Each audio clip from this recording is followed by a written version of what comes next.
Hey everyone, Catch 'em All Collectibles here. In today's video, I'm going to follow up on my video from 2 weeks ago where I detailed the living expenses, the household living expenses of a full-time Pokemon reseller.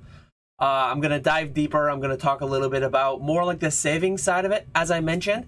And then I'm going to talk about those buckets. Do I have those buckets? I do have those buckets above me. So I'm going to elaborate on this further. We're going to go through like the full spreadsheet. Well, I don't have this very outlined, so we're just going to see where we end up. It's probably going to be a long one, so buckle in if you're here for it. But yeah, starting right off, let's just start where we ended with the last one, kind of. This is my total expenses. This is what we spent in 2023 as a household. There were certain things that I don't know if anyone brought them up in the comments or I didn't notice it.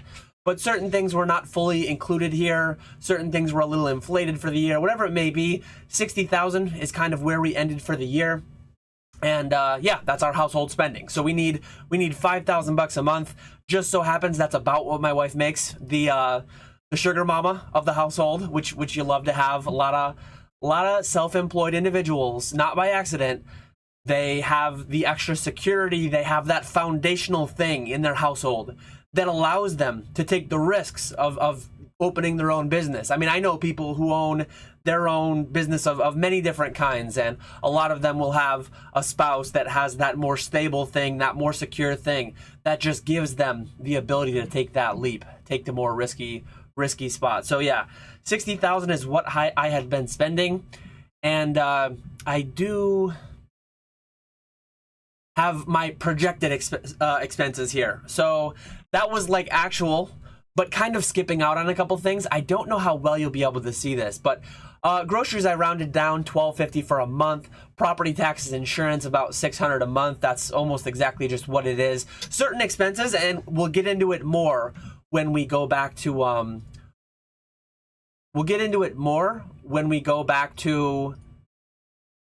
this stuff, because within this, certain expenses are mandatory, required, necessary, and certain expenses are more discretionary.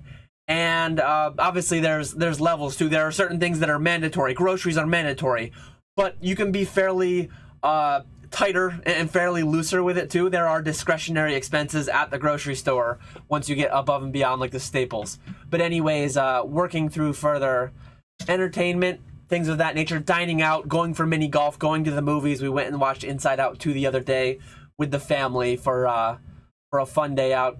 $500 a month on that. Miscellaneous shopping, $500. And one thing that I don't do, I mentioned it in my video 2 weeks ago, this is not a strict budget. It's not like, oh, on the 23rd of the month, we spent $503 on entertainment and dining out and vacations and whatever, so we can't spend any more. We might spend $3,000 on that in 1 month going on some big family trip, and we might spend $7,000, $8,000 one year, and then the other year we might spend $3,000, $4,000. This is kind of like, in my mind, what a long-term average will be. This is kind of a guideline, a basis for what I think the long-term averages will be. If they flex, if they, like, I'll kind of look at it. I'll be tracking it through Simplify. As I mentioned before, I will be tracking it through this app, so we'll see how that goes over time. And yeah, continuing on, miscellaneous shopping, it's kind of a big number to just have a question mark on it. Like miscellaneous, it could be anything. Maybe the vacuum cleaner goes, maybe we need a new whatever it may be. We're going to be buying a basketball hoop soon because we paved our driveway, and that'll probably go on miscellaneous shopping. $500 a month for just stuff. We're going to a birthday party, buying the presents for the kid for the birthday party. $500 a month feels like a lot, but that's I'm not gonna spend a crazy amount of time tracking every penny and tracking every little thing. So that's kind of like a big catch-all term there.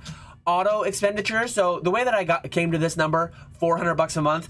In my mind, I think like buying a brand new car every 10 years, approximately. One thing that having a business does, I only have to worry about one car here. We are a 2-car household. 1 car is for commuting, all the family stuff. 1 car is for business. So the business, $60,000 are the expenses outside of the business, the personal expenses. We have 1 car that lives entirely within the business. Some amount of travel, flights to conventions, travel in here, entertainment travel. That's when we go to Disneyland. That's when we go to Legoland. That's when we go to the movies. Many things that I mentioned. That is not when I go to a Collecticon. Collecticon is a business trip. So that's one thing to keep in mind here, that all this stuff is is personal spending specifically. So then you have medical and dental, $300. We do have good health insurance. We don't have good dental insurance. So years down the line, you got to think braces, things of that nature. Maybe there could be some big years. I didn't have them growing up. I believe my wife, I don't even know for sure. I think she had braces for a few years growing up. But our medical is kind of like a high-end cap because we do have some out-of-pocket maximum through our health insurance. Really good insurance my wife has. Home repairs, $250. A lot of people will say a rule of thumb, maybe 1% per year. Our house is not $300,000, I don't believe, but I figured about $3,000 a year, $250 a month. That's like every 20 years you're going to have to do a water heater and a furnace, and every 20, 25 years you're going to have to do a roof, and basically averaging all those things out, and roughly that's what it works out to. Plus or minus, it's going to come in big waves. You're not going to be spending a nice clean $250 a month. You're going to be spending $10,000 here, and 3, 4, 5 years later, you're going to spend a couple grand. And a lot of these things come in clumps. And that's why one thing we'll get into, having an emergency fund, having things of that nature to smooth everything out is very important. I put subscriptions like phones, TV, internet at $250. That's way higher than we are. Again, some percentage of both of our phones are attributed to the business, a much higher percent for mine, a much lower percent for hers. But you will find her at some Collecticons. She is the vice president of Catch 'em All Collectibles Incorporated. So able to subsidize. One thing that these videos is like, why is a Pokemon guy talking so much about personal finance? It's very relevant.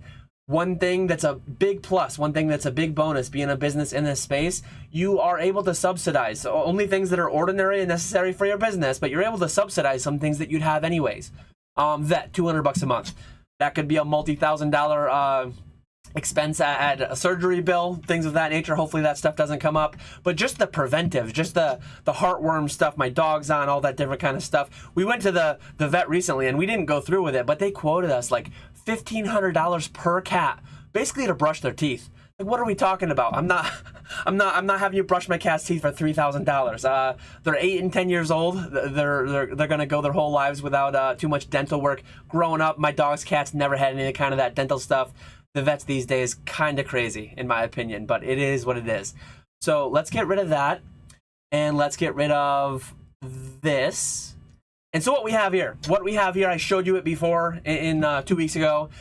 I was going to do it in my own words, make my own graphic. The graphic would have looked really bad.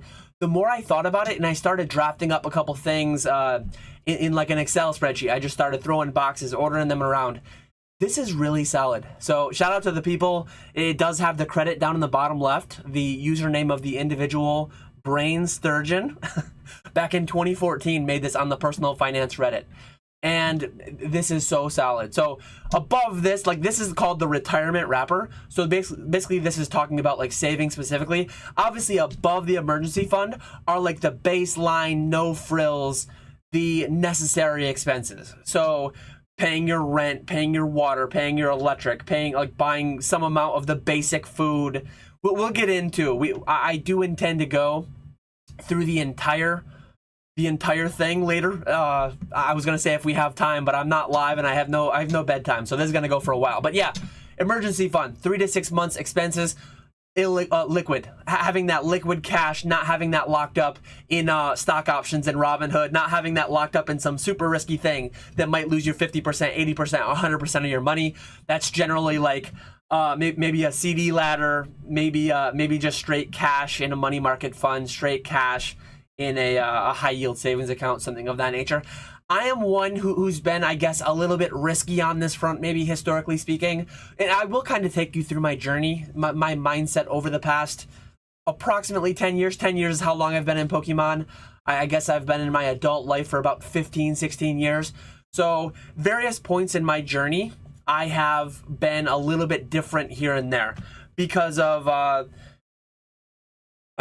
married with 2 kids today as opposed to 16 years ago. 16 years ago, I would have been single, living at home in college.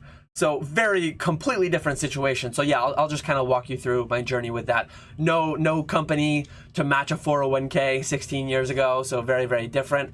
I'm my own company now, matching my own 401k, which is very different. But yeah, emergency fund, 3 to 6 months, expenses liquid. Some people will tell you a month. Some people will tell you 2 years. I've always been given the type of the business, like I could send a certain amount of cards to auction and I could have them sold within a week. I could kind of free up a lot of capital very, very quickly. So I've not been strict in that. I guess if you look at, and we'll get into this later, but down at the bottom, the purple, it shows savings, I bonds.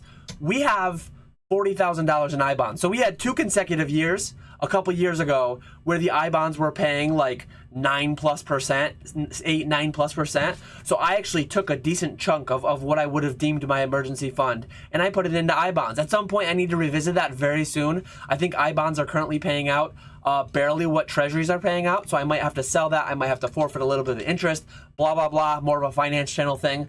But anyways, I have a lot of that more in like an I bond, I guess, at this point. I have some amount of money that I mentioned in a live stream tied up in Yada savings, Yada Bank. I can't pull that money out right now. So one important thing that you'll learn over time in life, I guess, is I've always been in the camp spreading your eggs in multiple baskets, because like right now, if you were fully having your emergency fund locked up in Yada Bank, Yada savings, that money's tied up right now. Go watch Coffee Sale's latest video where he talked about that, if you want to find the details of what that is. But I'm sure I'll get that $10,000 back, but for right now I don't have access to withdraw in a timely fashion.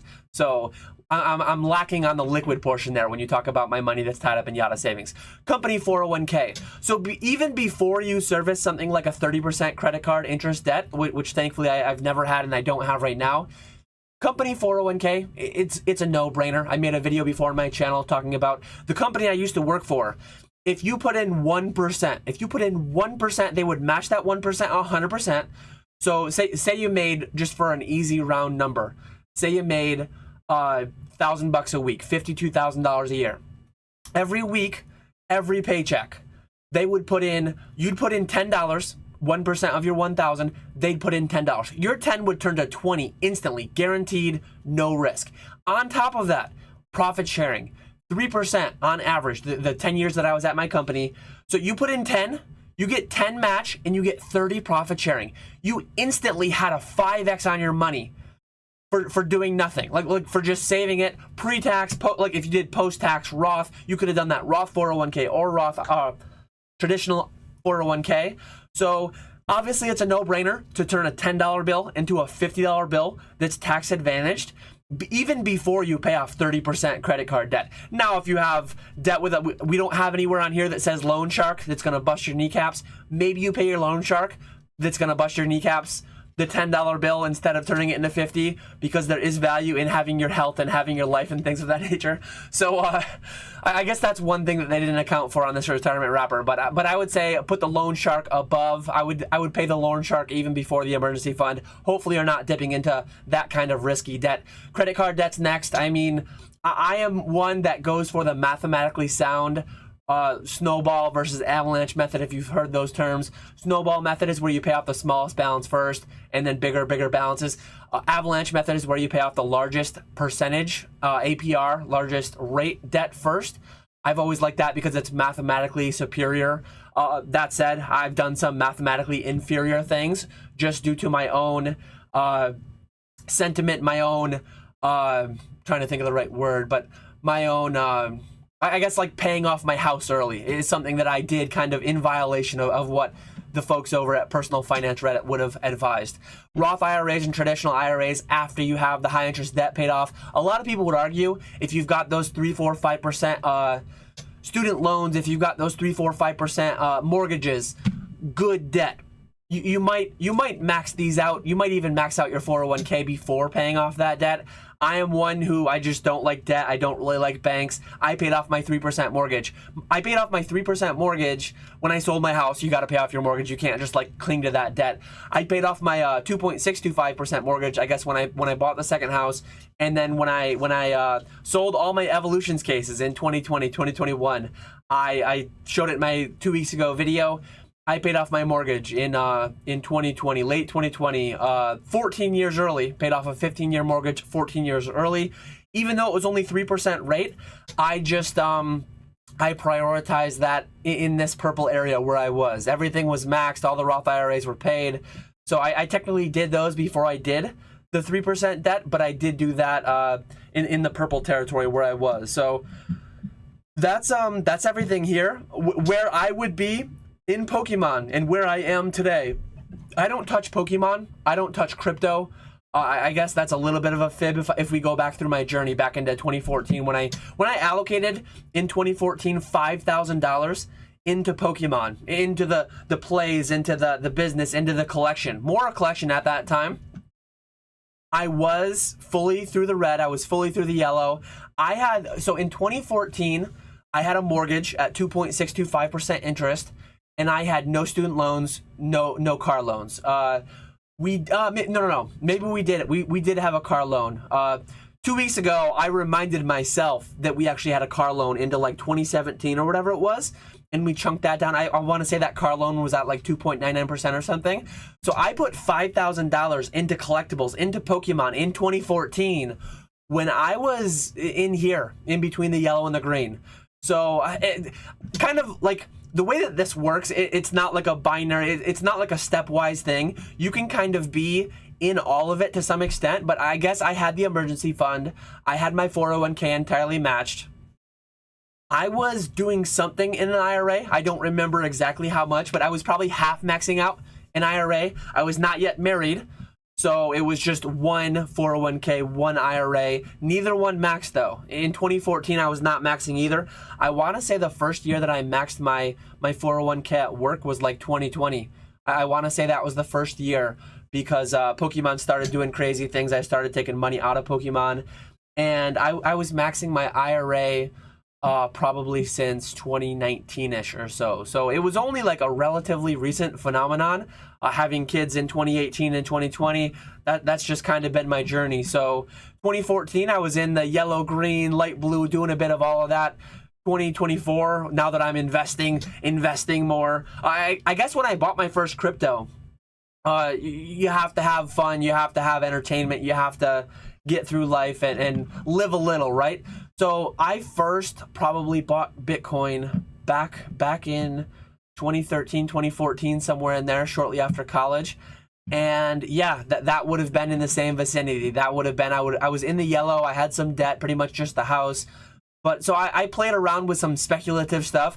I wouldn't have called it investing at all. I did not consciously invest in Bitcoin in 2013, thinking the few $100s I put in would have been six figures where I am today. And that's what it turned into. I would not have thought the $5,000 and the thousands of hours I put into Pokemon from 2014 to 2019 would have turned into my full-time job, would have turned into seven figures of collectibles, would have turned into paying off my house early, being in the situation I'm in. A large portion of why I am where I am today is like, a lot of it's luck. I mean, luck, preparation meets opportunity, blah, blah, blah. I was on a good trajectory beforehand, and Bitcoin just happened to pay off. Pokemon happened to really pay off. So yeah, that's kind of a little bit of my journey, a little bit of what's going on there. So 2024, I mean, we talked about, let me throw it back up for a second. So we talked about my expenses in 2023 and my projected expenses for 2024. I projected, so there's no total here, but it was $60,000 in 2023, which was fairly high. I looking at Simplify, almost 6 months we're through, almost halfway through, we're projected for about 55, and that's what I made this to be, about 55. So I think we'll be a little bit down from 2023's record high number, but anyways, that's the spending. So what's the savings now? What's the savings when the spending is 60? And let me pull that back up. So there. So the 2024 limits are $23,000 per individual for 401ks. My wife is a teacher. Sadly, her 403b is not very good. My 401k was not amazing where I used to work. It was great for people who saved little, in that if you put in 1%, your 1% turned to 5. But if you put in 30%, like my final year, I was making about $75,000. The 401k limit was like 20, 21, whatever it was. I was putting in about 30% to max out my 401k. So even though I was putting in 30%, I still only got that plus 4. So my 30 turned into about 34 with what the company contributed. So if you put in 1, they were 5xing you. If you put in 30, I mean, it was still the same 4% absolute of what you made. But it, yeah, I know some companies, I think where my mom works, if she puts in 12, they put in 50% up to the 12. So it's very much like your mileage may vary. It's very dependent on what your company actually pays. But I would always recommend, take the free money. Take the employer match right here. That is, I mean, I would even put that oftentimes above being 3 to 6 months firmly with an emergency fund. Again, depend if you have kids, depending on how risky your job is. Like, that's where the nuance comes in. That's where it's all dependent. If you have high limit credit cards, not that it's the best thing in the world, but I would go more with like 1 or 2 months of emergency fund, and then I would take the free money from my employer, and then I would expand towards 3, 4, 5, 6 months. Some people 12, 18, 24 months. If you have 3 to 6 months expenses, liquid emergency fund, and then you have a credit card that has a $25,000 limit, not that you want to use it, but theoretically, if your water heater goes and you have to have it, you can put the water heater on the credit card and you can figure it out over the next few months. I mean, 3 to 6 months expenses, you can probably like pay the water heater and then slowly rebuild that. I mean, my expenses are $60,000. So for me, 3 months would be 15 grand. That would put a roof on my house. 6 months, 30 grand. That would put a roof on my house. That would fix that would buy a new car in cash if you totaled the car that somehow insurance didn't pay out immediately. I mean, 6 months is really pushing it. 6 months is really excessive in a lot of ways, in my opinion. So 3 to 6 months on 60 grand already, a lot of that's relative to like relevant is how much your absolute spending is, because if you spend 100 grand a year, do you really need 50, 100, 200 grand in liquid cash? Well, it all, like, think of what your most expensive things are. Another way that I've heard it talked about, the financial order of operations through the money guys. Think of what your highest deductibles are. I think, and I'm not positive, I think when we used to have my company health insurance, I think our maximum out of pocket as a family was $6,000. So mentally accounting for the fact that, like, if I went into the hospital and had a major surgery, if I broke a bunch of bones and had some kind of crazy surgery, and the worst it would ever be would be $6,000. So if everything went wrong all at once, my car deductible's $1,000, my medical deductible $6,000, the roof goes, the water heater goes. If all these things go, it's still not $30,000. Like, and that is like when it rains, it pours. That is everything bad happening at once.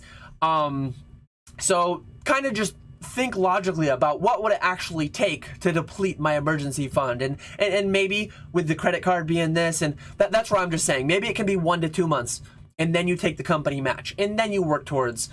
Some people, again, everyone has a different number there. To me, we have 40 in I-bonds, we have 10 in Yada. We almost have 12 months emergency fund, which is really high. I think it's a lot higher than it needs to be. I justified it partially because the I-bonds were paying such an unreasonable number, guaranteed. In hindsight, if I had just put that in a money market, sorry, if I had just put that in a brokerage account in the S&P 500, it would have destroyed that. It would have, instead of returning 10% per year, I mean 20, 25% over the past year and a half.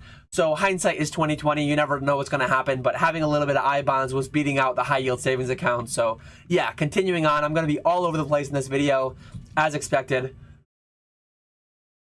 But this is what we did. I mean, Pokemon has treated me very well. In 2020, I was still working my job. In 2021, I'm actually coming up on my 3-year anniversary. It was somewhere around like July 11th, 2011 is when I started at my job. And I want to say July 11th, 2021, almost exactly 10 years, I put in my 2-week notice. So I put in my 2-week notice maybe like 3 or 4 days after my 10-year anniversary.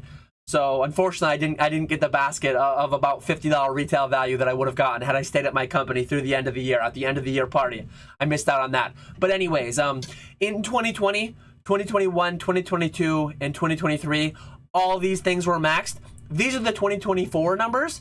So I believe like in 2020 it was like 19,000 each. So that is myself and my wife. Her 403b is terrible. I said that about 10 minutes ago. So instead of having her 403b, because the way that it works cumulatively, when I worked at my company, I could put in up to 19,000 ish in my 401k, plus my solo 401k contribution. So like if my wife were putting in $10,000 a year at her 403b, she would only have $13,000 left to put into her 401k. But her 403b offers no match. It's all very high sales load. It's kind of disgusting how bad some of the teachers, common theme, I think some teachers in some states, in some jurisdictions, they might have reasonable 403b options. My wife's, her former school were really bad. Most of the funds that you put in had a 5% sales load.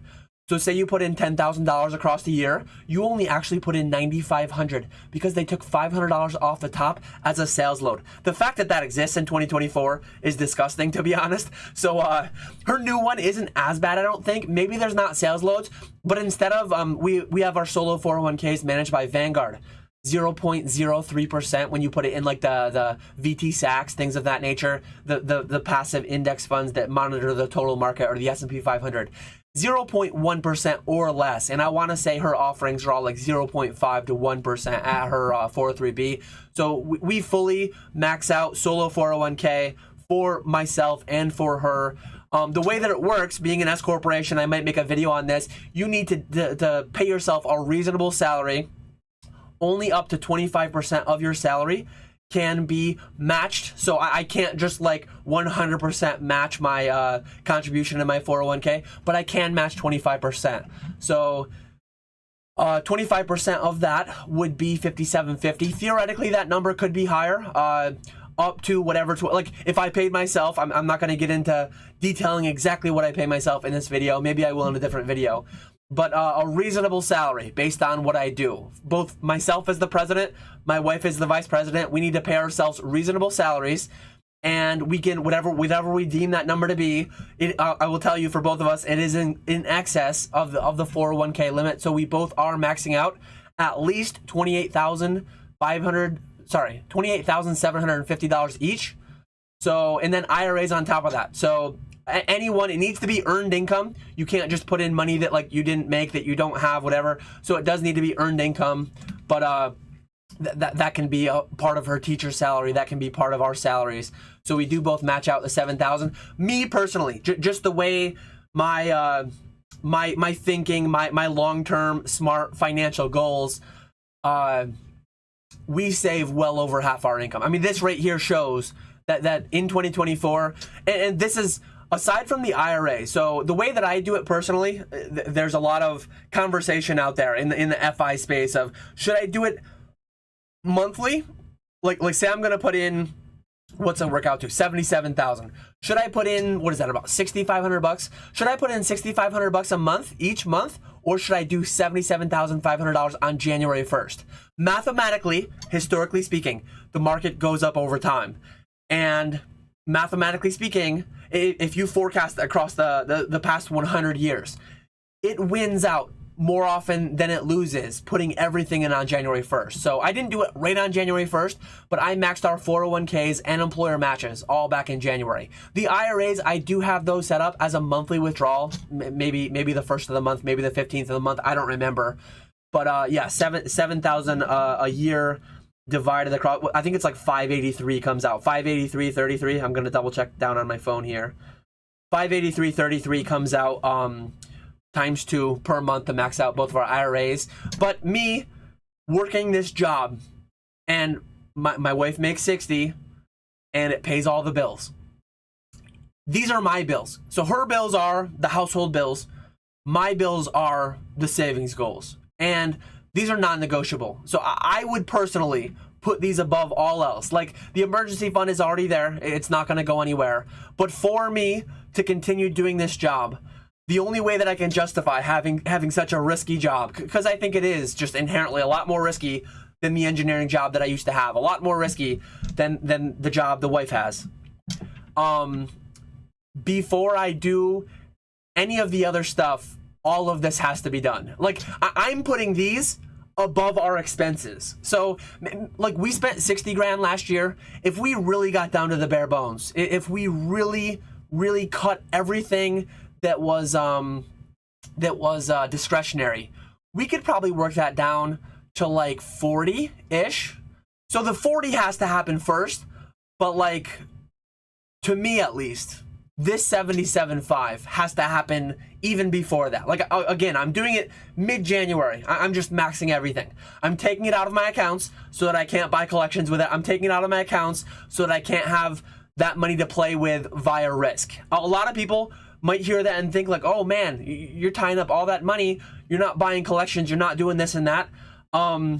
Yeah, that's what I'm doing. Part of me, just a lot of me doesn't believe what is still going on in Pokemon. Blows my mind how fortunate I've been to have the price trajectory of everything do what it's done over the past 10, 12 years.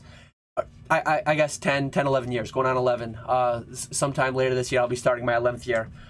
But I forget exactly when in 2014 I started. But anyways, I believe a lot more in the S&P 500, truly. All the memes, all the jokes, Dan's investing now, it's semantics. I still deem, truly, fundamentally at my core, all of the investing I'm doing in Pokemon, all of the investing I'm doing in Bitcoin and crypto and things like that, it feels highly speculative. It feels like at any time it could be taken away from me. So this is how I justify everything I do. Before I buy that pallet with my dad, that was bought with money after this was done. The pallet happened below the purple, off the screen. The pallet happened with like beyond discretionary income. Like the only money that I'm tying up into these kinds of things over the long term, all the business stuff happens after all this is done. So we have 60 grand to live on and we have 80 grand we save.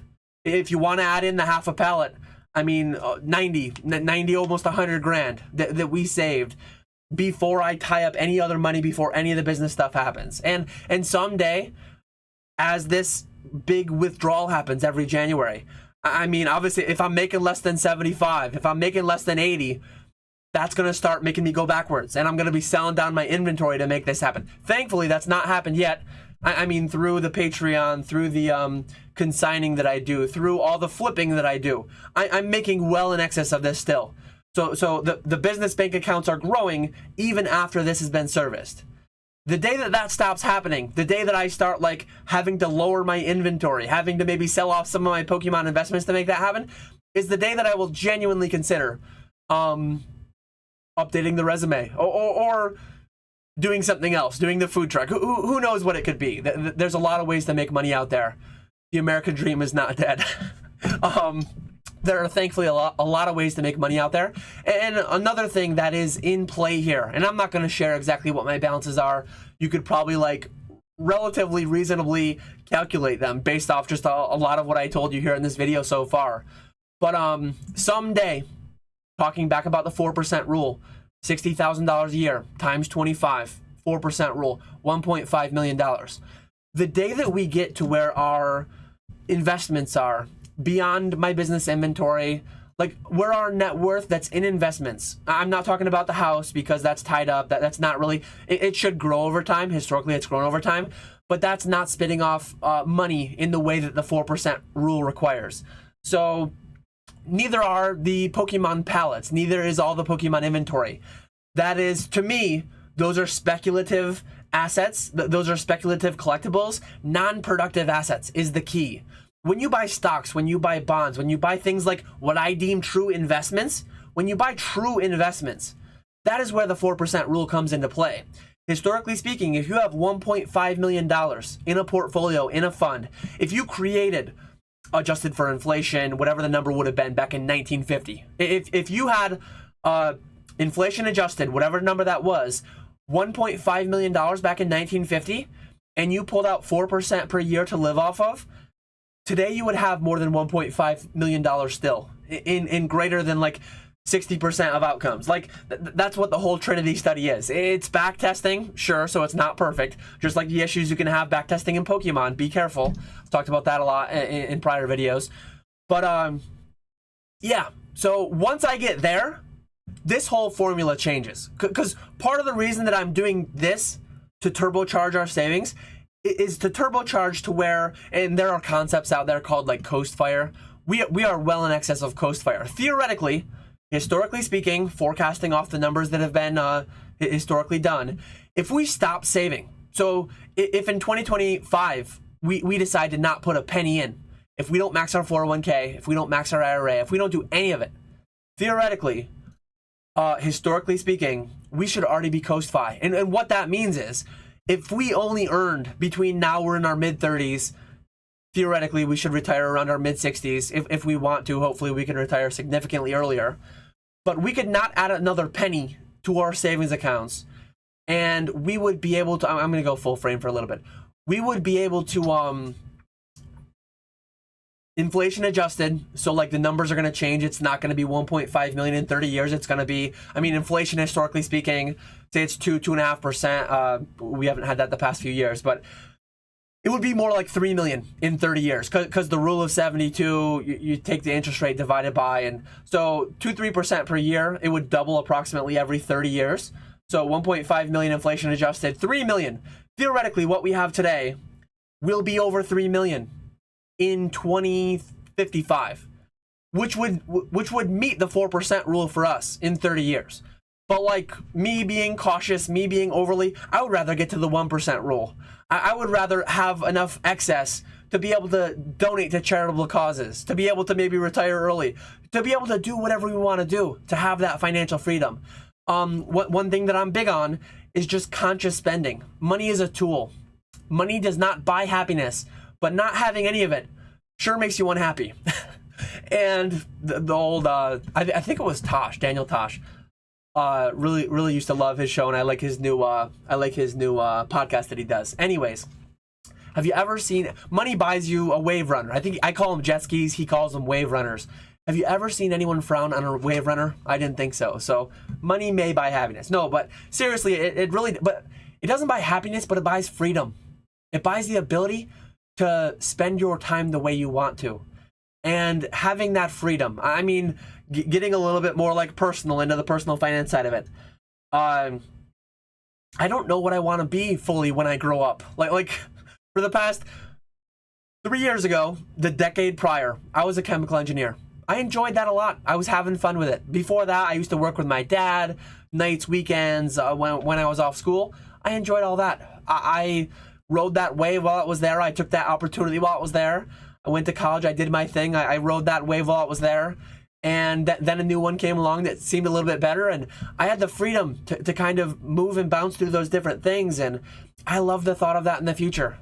If you asked me 5 years ago where I would be, I have no idea. No idea in a lot of ways. I knew who I was going to be with 5 years ago. We did have my son at that point, so I knew who I was going to be with. I knew I wanted one more child, which thankfully I do have today. But as far as like my job, I would have had no idea that I would have been doing this full time. And thankfully I've been doing it full time almost 3 years now. So it's been a crazy ride, and having that financial cushion just allows you the opportunity to choose and do what you want to. I mean, my kids are in school for the next 10 to 12 years between my son and my daughter. So they're going to be tied up for a lot of the time. And after that, probably tied up with jobs and things like that. But my wife enjoys teaching most days. So as long as she continues to enjoy that, she's building towards a very good pension and all that stuff, which is entirely separate. That is pensions and Social Security. They're going to be something. I mean, certain camps, certain people our age say, you're going to get nothing for Social Security. You'll get something. How inflated away will that dollar be? And yada, yada, yada. What percent will it be of what they're saying it is today? I don't really know. I don't count it into my financial future whatsoever, but it will be some bonus. Whatever comes will just be bonus. Whatever comes from her pension will just be bonus. Because I don't know. I don't know if she's going to stay I'm quite confident she won't stay the 30 years to max it out. Will she stay the 20 to get to where it's 2% per year? I think if she stays 10, it's 1.5% per year. And then it's 1.5% per year after all the way to 19. And then if you stay till that 20th year, well, now it's 2% per year that you were there, or maybe 2.5%. So who knows? Who knows what the future will bring? Who knows if she'll stay happy on that? But having this foundation, having all this stuff built up, it allows for, if she decides she hates teaching in 5 years, she can find something else. Or maybe she won't have to find something else. You'll still have to find something to keep your time busy. Like, take up your time. You need to do something, right? Ideally, people find things that find something you love as a job, and you'll never work a day in your life. I don't know if I fully believe in that. Like, I love what I'm doing overall, but there's always going to be some part of what you do that you don't love. There's always going to be some aspect that you don't love. So there's definitely still some work in what I'm doing, even though overall I really, really do love it. But where are we now? So yeah, that's the savings foundation. Like all this stuff that you see, all the crazy stuff that I do, building investment palettes and this and that, it's with this foundation established. So again, I'm gonna use the I word on YouTube for Pokemon because it works well and because people tell me I'm investing when I don't think that I am. Semantics, blah blah blah. But this is my real investing. And I show here too, kids savings 529. I did something where like I started it when they were born. I think I did 100 a month. And then every year between birth and 18, I'll be doing like an additional 5 a month. So by the time they're 18, I'll be doing 190 a month. And on average, over the 18 years, I'll be doing 145 a month. I projected out exactly what that theoretically should amount to over that 18-year span of investing, on average at 145 a month. I forget what the number is, but I think the idea behind it was to have a good chunk, maybe pay for like one semester of college by the time my kids go to it. But one thing the business opens up, and one thing I'll talk about in a future video, my son is turning 6 this year. As my kids turn 6, they do help me sort stuff from time to time. Just the other day, my son and daughter, my son had a half day. We were tearing down, we were breaking down product. We were breaking down the flipper product, Palafin EX boxes. So I'm going to pay them a salary. I have right here $3,000 a year. I don't know exactly what it will work out to be. Per the IRS, it has to be a legal, reasonable wage, whatever you call it. So $250 a month is what that works out to. What I end up deeming reasonable, I don't know exactly. But the benefit of a Roth 401k over a 529 is that it gets both the federal and the state deduction. Instead of me paying my rates, what I would normally pay, and then saving money into a 529, it allows all that to be exempted, federal and instead of a 529, which has to be used for education, a Roth 401k, they could save that until they're retired. They could save that as a start to their retirement, turbocharged retirement when they turn 18. They could take that out for college. The principal only. They can't take out the gains without paying penalties. But say I do $3,000 a year for each of them from 0 to 18. At 18 now they have $54,000 in principal. They could take that out for a down payment on a house. They could take that out as a down payment, buy their first car. They could take that out, pay cash for their first car. In a perfect world, hopefully they'll be good savers and they'll be doing things right, and maybe they'll just leave that to be like a lump sum just started towards. I mean, 54,000 will be the principal if I did 3,000 each per year. What that could grow to over 18 years, I mean that could be 6 figures for all I know. We'll have to see how the future of the S&P 500 does and all that, but yeah, that'll be something great, I think, to leave to them to leave them at the start of their adulthood, and hopefully they use it the right way. But these are the things that are important to me, the investments that I make, that if I stop having the ability to make them with this job, I'll likely look for a different job or start doing this on the side again and finding something else for the front and center. But that is everything I had here, and this is another one too, tying with the kids being in school for approximately the next 10 to 12 years. Part of my thinking, and this is a Mr. Money Mustache article, a chart within a Mr. Money Mustache article that I read for the first time. Probably it was posted in 2012. I think I saw this when it was like original. Back when I was working my job, I worked from 2011 to 2021.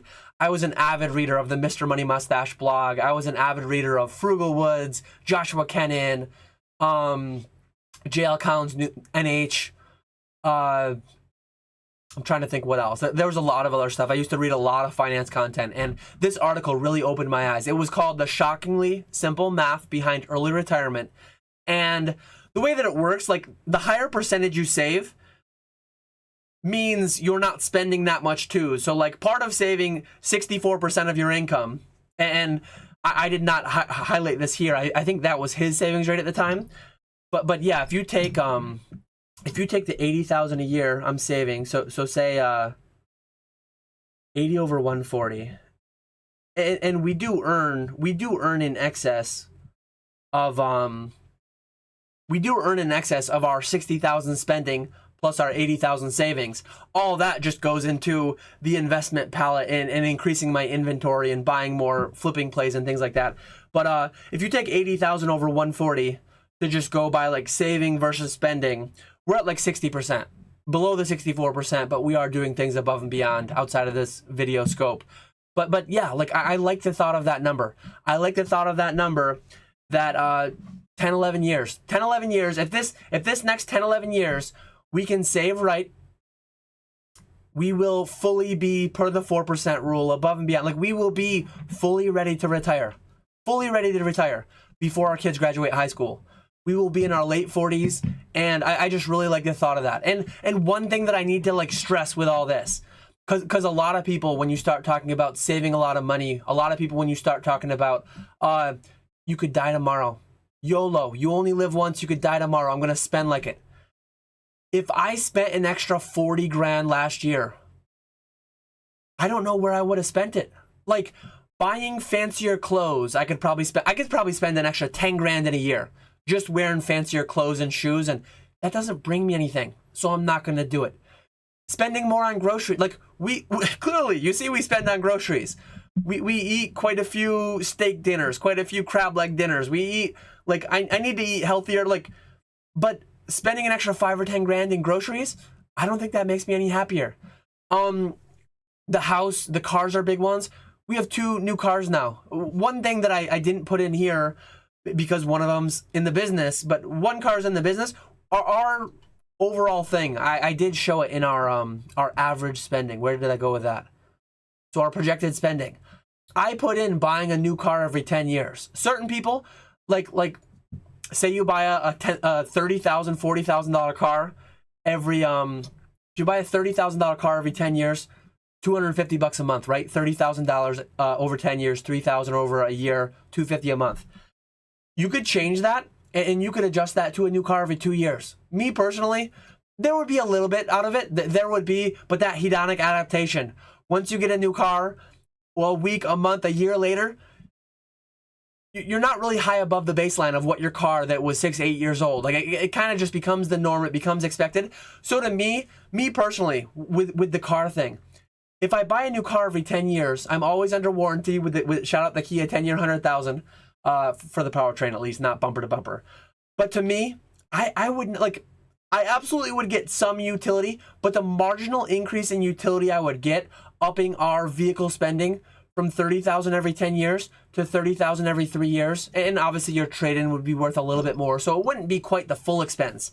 But honestly, like, I could spend an extra 10, 20 grand a year trading in my car every other year. Instead of buying a Kia, buying a BMW, buying an Audi, like, clearly we have the money to do that. Instead of saving 80 grand, I could just spend an extra 40 grand and get a BMW or an Audi, or I don't care. I don't want that. I don't know that I've ever I was gonna say I've ridden in one, and I don't know that I ever have. We got a rental car once. They were out of the base cheap rental cars that we had rented, and it was, I don't think it was a Lexus. It was some, like, it was the premium tier car that you would have had to pay quite a bit extra for, but it's all they had, so they had to give it to me. But anyway, like, it was a neat little car to drive around, and I think that was 2017 in Florida when we went for the wedding and did Disney. But, like, to me, that's not an extra 10, 20 grand a year worthwhile. Like, the freedom that I'm buying with that 80 grand a year, what I'm trying to say here, the freedom that I'm buying with that 80 grand a year is more of a return. It's more plus EV for me than spending it anywhere else. And one thing I wanted to do at this point, 50 minutes into the video almost, is pose the question to you. If you were to get $10,000 land in your lap, after taxes, no, someone pays your taxes, you win it on a game show, they pay it, however it works, $10,000 after taxes, what would you do with it? Like, would you go on a big lavish vacation? Would you buy a big, I mean, that could buy like that could buy a flat screen TV for every room in your house. But yeah, what would you do? If I were to have a 10K windfall, I would probably just invest it in the business. All of our financial buckets are maxed out. And one thing that I'm doing, I guess one thing that I'm doing, one thing that I'm not doing, I have like 2 grand in a Robinhood account that I shouldn't have in there. I shouldn't be doing anything in a brokerage account. But some people might say, well, all your tax advantage buckets are maxed out. Why not go into the after tax? Why not go into just the brokerage account? I believe in Pokemon more. I believe in what I can do in Pokemon more than what I can do in after tax accounts. And another aspect of that is, the excess that we will have built into these tax advantage buckets will serve us more than we need. So I'm not going to go into brokerage accounts because we won't need it. And some people will say, well, that's all tax advantage. How are you going to get the money out? This would be more a finance channel topic, but like SEPP, substantially equal periodic payments, is one mechanism to get money out of a retirement account without penalty before you turn 59 and a half, 60, 65, whatever the numbers are. You can take out the Roth IRA basis. We do have some amount in Roth, some amount traditional. I can make a video talking about years that we make a lot of money, I go traditional. Years that we make less money, like when she was on family leave. When I was on family leave, when we were making less money, I went more towards Roth because we were in a lower bracket. I think 5-10 years from now, and certain years that we don't make much money, I might do Roth conversions.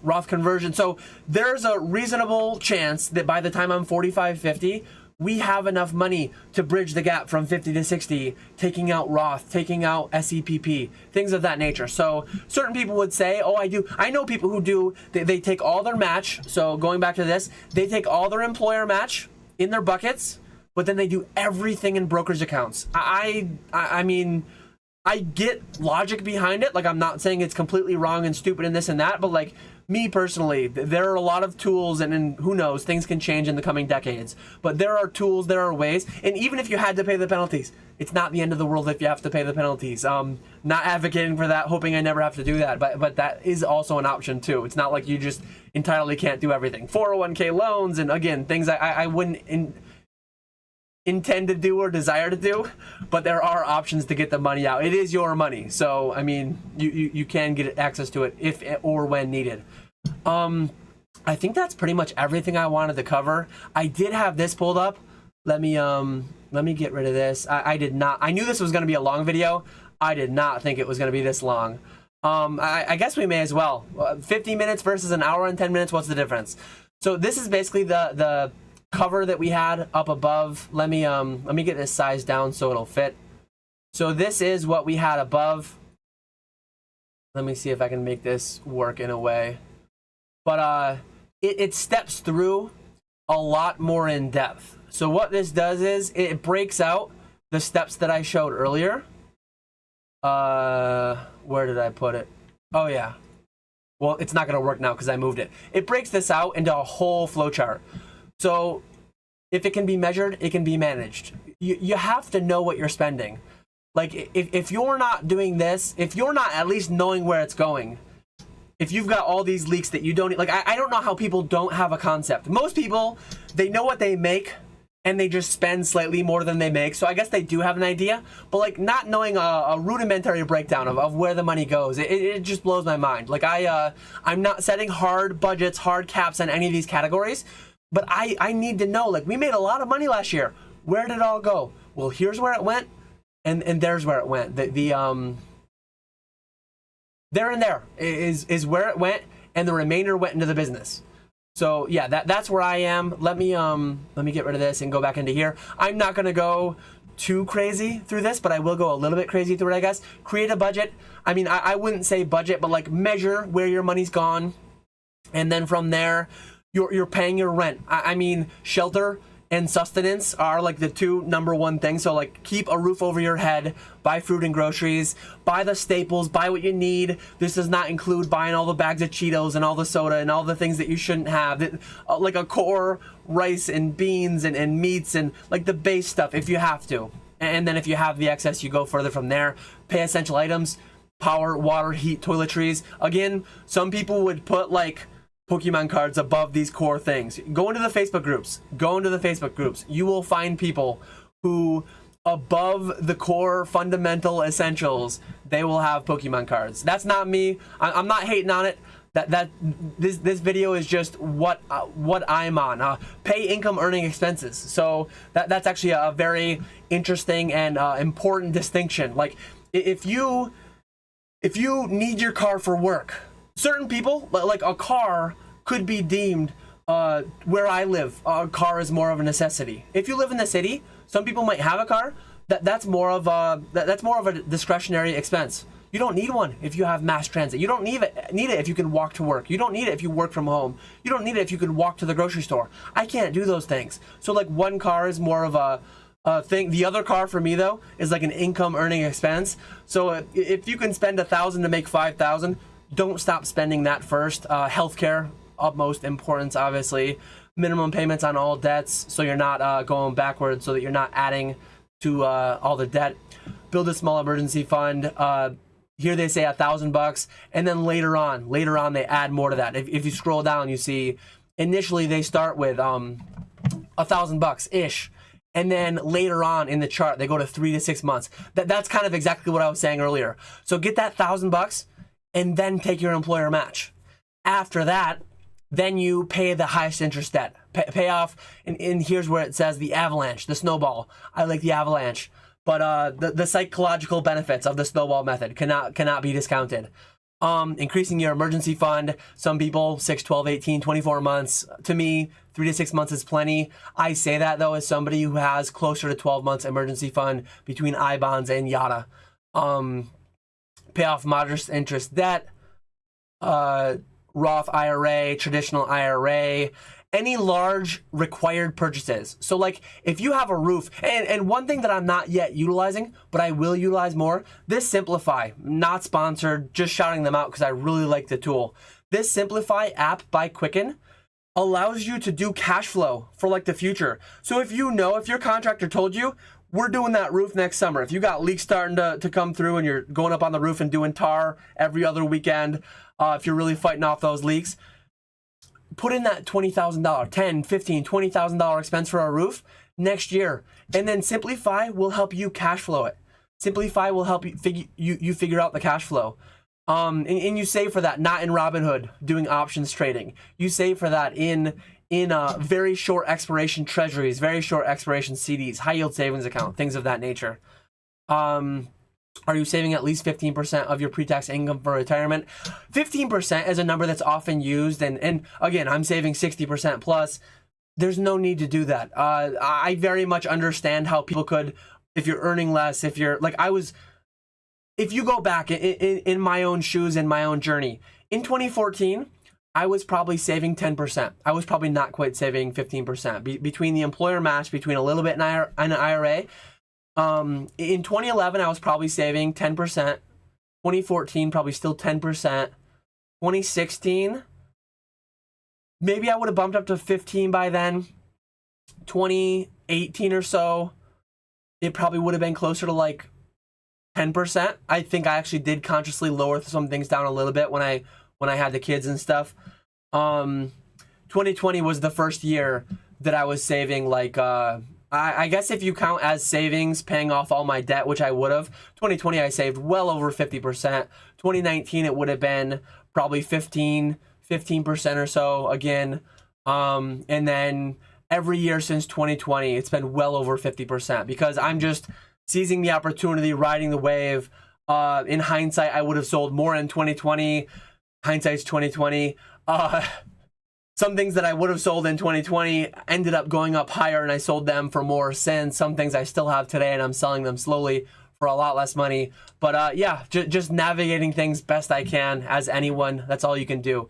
401k, 403b. They talk about HSAs and things like that in here. They talk about really the more in-depth things. I do not personally have a high deductible health plan, so I cannot do an HSA, but an HSA is like a turbocharged retirement savings account on steroids if you use it the right way. This is where it's talking about 529s. Maybe if you're self-employed, Roth IRAs as a turbocharged college savings thing. And then at this point, you have some options on how to proceed, and it's completely up to you and your personal goals and desires. Would you like to retire early? 401k, 403b, mega backdoor Roth IRAs, things of that nature. Yeah, that is everything. That is the in-depth thing that they have on the personal finance Reddit, which I think is a great resource. But I am almost at an hour. I'm going to wrap up relatively soon. I did say it maybe 10, 15 minutes ago. If you had 10,000, what would you do? I would put it towards the business. If you had a million falls into your lap. Inheritance, you win a game show, you win that scratch off, your Pokemon palette 100Xs. However you got the $1 million, I don't know, I don't care. What would you do with $1 million? What would I do? What would I do? 10,000, I would just put it into the business account and I would just play with it in that way.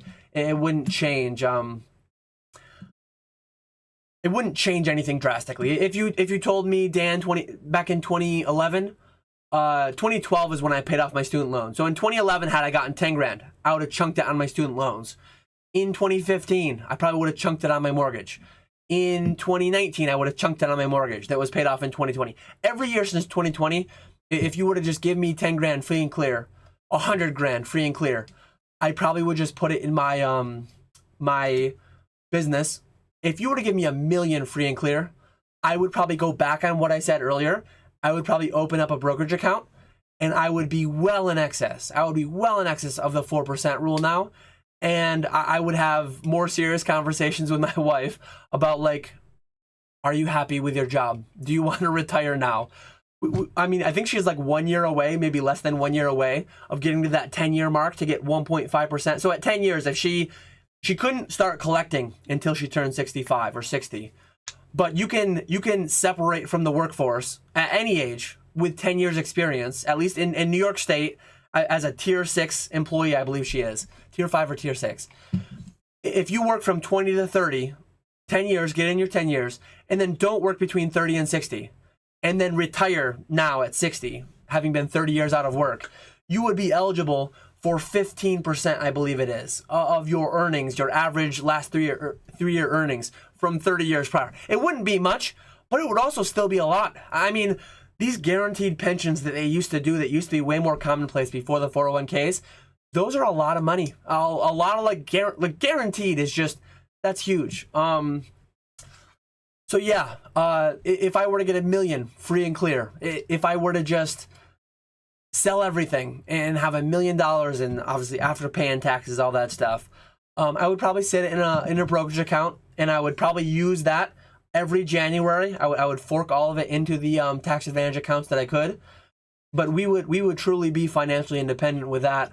But a lot of people, and what I'm trying to get to with that, a lot of people get that 10 grand and it's a Disney trip, and a lot of people get that 100 grand and it's a new car. A lot of professional athletes, a lot of lottery winners end up broke after 3, 4, 5 years because they spend way more than they earn and they don't invest anything. And they think that these material things that give you that initial happiness blip, when you really think about it, that new car, you get that initial blip, and then you, like, I used to drive, what was it? What was the year? I don't remember the year anymore. A Buick Lucerne. What was the year? A 2009, was it? Maybe it was. I used to drive like 10-year-old car, and the day that I got the new car, it was like, man, this is cool, this is nice. A week later, a month later. Overall, though, like, you just kind of take stuff for granted after time. There's so many studies that are done on over $75,000, the marginal utility of the extra dollars. They don't really do that much. Like, at the age that my children are, maybe that will drastically change 5-10 years from now. Our spending might balloon up to $70,000-$80,000. Who knows? My daughter's getting into dance soon. Dance can be very expensive. If either of my kids gets into hockey, gets into certain sports, the travel with all that stuff, like, are definitely not going to skimp on activity type things for the kids. But yeah, I don't know where the future is going to take us. I just know that I'm going to be financially sound and ready for whatever it brings me. And that's an important thing to me, because honestly, if I had went back and spent an extra 10 grand, 100 grand, if I don't know how I would have spent an extra 100 grand last year. It would have had to been a way bigger house, a way nicer car.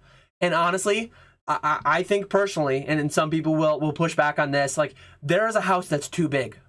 I guess if you go full-blown maid service and this, because what I was going to say is, as you increase the house, you increase the work. You got to sweep more floors. You got to clean more area. If you have a maid service, I guess you don't have to. So you can really start getting very, very high levels of increases. And one thing that I have is, I mean, I stayed home. I saved several $1,000s in childcare expenses because I am self-employed and I have that flexibility.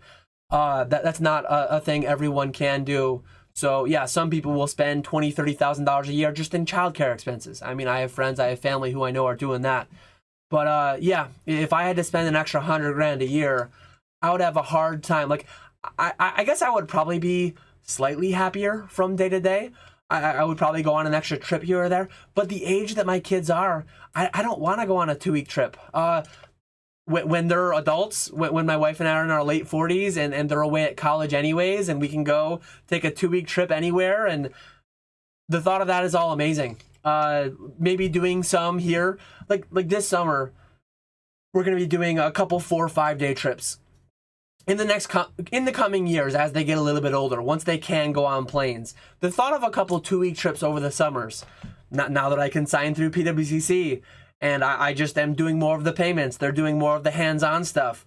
These kind of things can happen. So yeah, maybe, who knows, maybe I'll be spending 100 grand in 2028, 2029, 2030. If the wife's listening this late, she really likes the prospects of spending all that money on travel and stuff, because that's where the additional spending would bring us additional happiness, additional joy.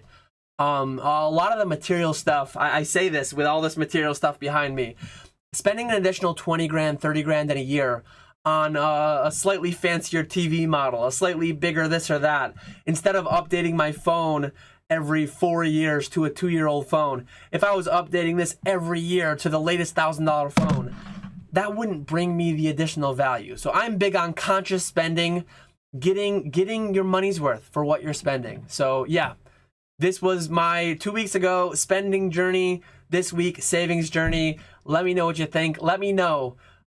Give me a couple.